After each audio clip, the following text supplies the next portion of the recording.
Guys welcome back a new vlog. आजच्या व्लॉगमध्ये खूप सारं स्वागत आहे तुमचं. आणि आमचा ग्रामदैवत श्री म्हसोबारायाचा उत्सव 2025 जो की आजपासून सुरू होत आहे आणि आज आहे 13 तारीख.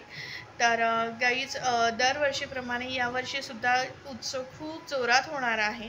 तर तुम्हीसुद्धा आमच्या जत्रेला किंवा काही जण यात्रा म्हणतात, यात्रेला जत्रेला उरसाला नक्की या. 14 तारखेला आपला उरूस आहे. तर त्याआधी जे काय आरती श्री ग्रामदैवत म्हसोबारायाच्या उत्सवानिमित्त महाआरती, त्याचबरोबर महालघुरुद्र त्याग म्हणजे एक मोठी आरती असते, तर ती आज संपन्न झाली. त्याची छोटीशी क्लिप आहे माझ्याकडे. त्याचबरोबर जे काही लोकांचा जे काही नवस वगैरे असतो ते प्रत्येकजण ज्याच्या म्हणजे दरवर्षी काही जणांचा असतो, तर त्याचं एक पाणी म्हणलं जातं. सो ते पाणी देखील मी शूट केलेलं आहे. तर ते तुम्हाला ह्या ब्लॉगमध्ये बघायला मिळेल आणि ती छोटी क्लिप आहे ती पण मी इथे ॲड करणार आहे. तर प्लीज ब्लॉगला खूप छान प्रतिसाद द्या आणि व्हिडिओ आवडत असेल तर प्लीज लाईक करा. माझ्या बॅकग्राऊंडला तुम्हाला आवाज येत असेल गाईज, कारण उरूस आहे, उत्सव आहे, तर जल्लोष तर झालाच पाहिजे. तर दरवर्षीप्रमाणे या देखील खूप उत्साहात आपण म्हसोबारायाचा उरूस साजरा करणार आहोत. तर प्लीज तुम्हीसुद्धा या उत्सवात सामील व्हा आणि आपल्या चॅनलला खूप सारं प्रेम द्या. जर तुम्ही आपल्या चॅनलला सबस्क्राईब केलं नसेल तर पटकन जा, सबस्क्राईब करा, बेल आयकॉनला क्लिक करा, जेणेकरून तुम्हाला असे छानसे ब्लॉग मिळतील. सो ब्लॉग कंटिन्यू करूयात चला. आणि मांडव वगैरे मस्त झाला, ते तेही तुम्हाला दाखवते. मस्त आपल्या दारात मांडव पडलेला आहे. तर चला ब्लॉग कंटिन्यू करू. ये सो गाईज बघू शकता, मांडव असा छान लावलेला आहे. लाइटिंग वगैरे सगळं झालेलं आहे. पावसामुळे थोडंसं असं वाटतंय, पण इट्स ओके, उद्या नसेल.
काळा टिक्का फक्त मुलांनाच लावतात का? नाही लावू शकतो. थांबा 2 मिनिटं. अरे थँक्यू. चल बघ लावलं का देव बाप्पाचं लावलं की बघू. सेटिंग बघायची. तर काही शोने केळ खाता खाता आम्ही गेलो. चंदनउटी सगळ्यांना लावतात इथं. हां एक मान म्हणा किंवा काय असं सगळे जण लावतात इथे. तर आम्ही पण गेलो आणि आता 12:30 झाले, सगळे सुटलेत. तरी या मॅडमला चाललंय घ्यायचं, सकाळी घ्यायचं आता नाही. सो गाईज आजचा ब्लॉग इथेच एंड करणार आहे. तर ब्लॉग कसा वाटला नक्की कमेंटमध्ये सांगा. व्हिडिओ आवडला असेल तर लाईक शेअर आणि खूप सारं प्रेम द्यायला विसरू नका आपल्या चॅनलला.